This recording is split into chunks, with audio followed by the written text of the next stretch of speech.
छत्तीसगढ़ी गाने देखने के लिए हमारे YouTube चैनल को सब्सक्राइब करें और नए अपडेट्स जानने के लिए बेल आइकन के बटन को क्लिक करें।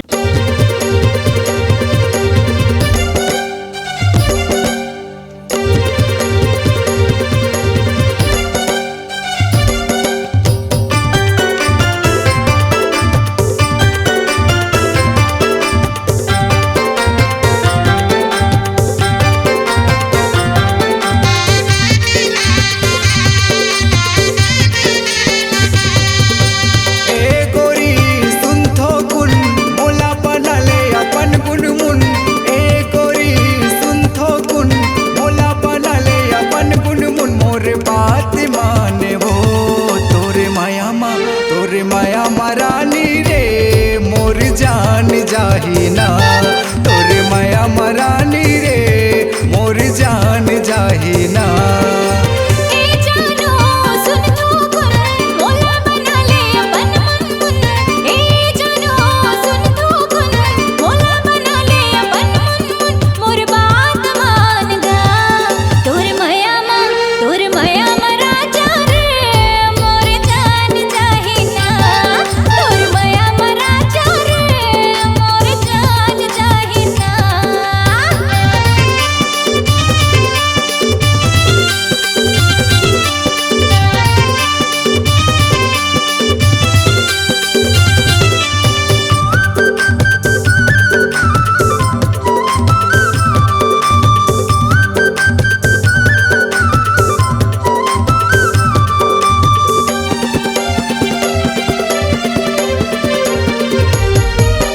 रंग रंग के तो रूप दिखत है कागर बयक के सजा था, हिरमा बोला के मोला रे गोरी चेहरा लय अपन लुका था।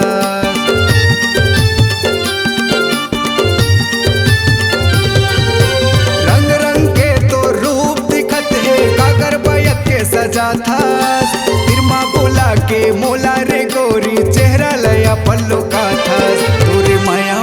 तोरे माया मरानी रे मोर जान जाहिना, तोरे माया मरानी रे मोर जान जाहिना।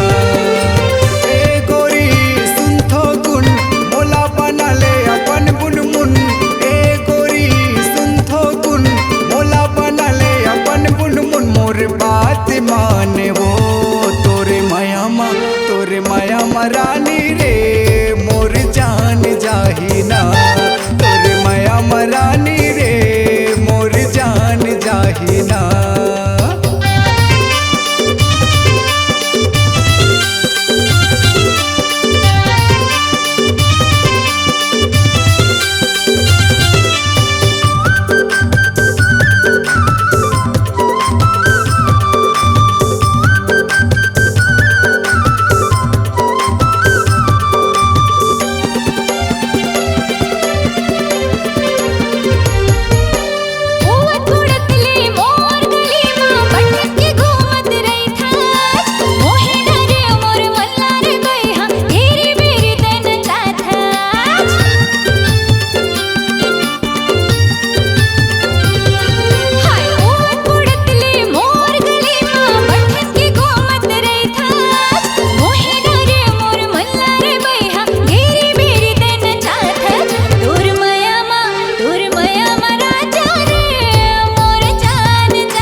मोर बात माने वो तोरे माया मरानी रे मोर जान जाहिना, तोरे माया मरानी रे मोर जान जाहिना।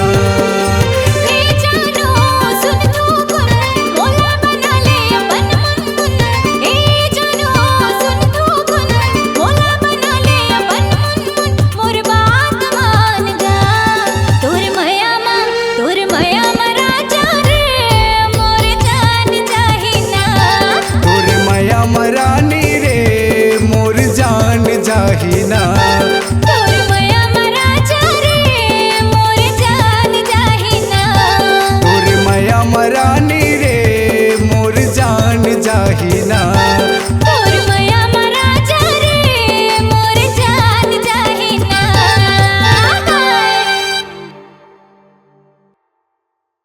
आपकी आवाज ही आपकी पहचान है। यदि आप अपनी आवाज को एक नया आयाम देना चाहते हैं तो चले आइए मल्टी ट्रैक डिजिटल रिकॉर्डिंग के लिए AVM audio video studio, Khamtarai, Raipur. Mobile number 9301523929 और 7869646201।